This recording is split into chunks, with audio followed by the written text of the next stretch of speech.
धरायै विद्महे सर्वसिद्ध्यै धीमहि तन्नो धरा प्रचोदयात्। ॐ धनुर्धरायै विद्महे सर्वसिद्ध्यै धीमहि तन्नो धरा प्रचोदयात्।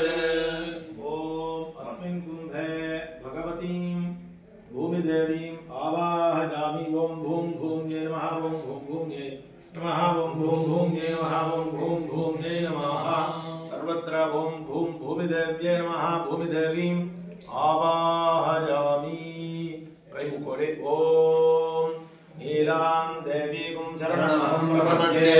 सुदर्शनरसे नमः।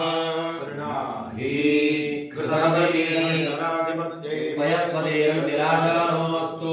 भगवान् श्रीराम विष्णुपत्न्यो रास्येषानासहसोया मनोदा बृहस्पतिर्मातरिष्वोदवायुस्सन्धुवानावाताभिनो गृह्णन्तु। विष्टं भो देवो गरुडः पृथिव्यास्येषानाचकतो विष्णुपत्नी।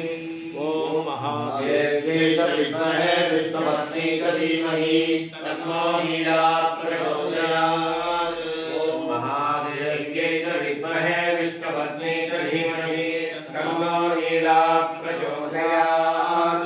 अस्मिन् कुम्भे भगवतीं नीलादेवीम् आवाहयामि। ॐ नीं नीलायै नमः। ॐ नीं नीलायै नमः। ॐ नीं नीलायै नमः। ॐ नीं नीलायै नमः। ॐ तत्र वास्तुपुरुषमध्ये वास्तुपुरुषमन्त्रेण वास्तुपुरुषमावाहयामि।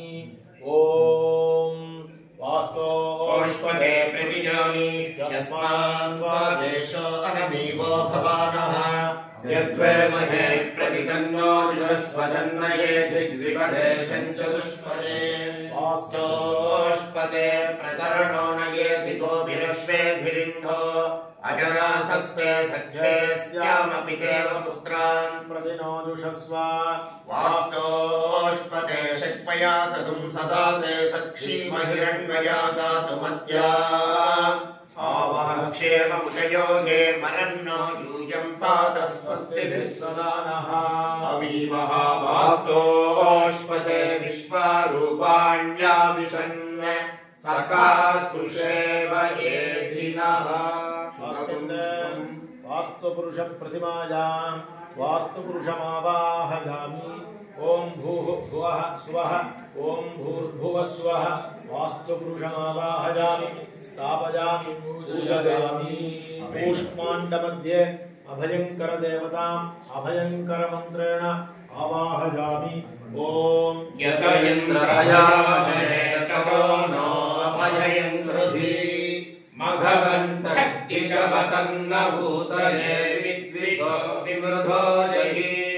स्वस्तिदा विश्वस्पतिर्रुद्रः विमृधो वशी पृथेन्द्रः पुरयेतनः स्वस्तिना अभयङ्करः। त्र्यम्बकं यजामहे सुगन्धिं पुष्टिवर्धनम् उर्वारुकमिव बन्धनान् मृत्योर्मुक्षीयमामृतात्। तस्मिन् कूष्माण्ड मध्ये अभयङ्करदेवताम् आवाहयामि। ॐ भूः भुवः स्वः भूर्भुवः स्वः अभयङ्करमावाहयामि। स्थापयामि पूजयामि। ॐ अस्मिन् सूत्रमध्ये वासुकिदेवताम् आवाहयामि। ॐ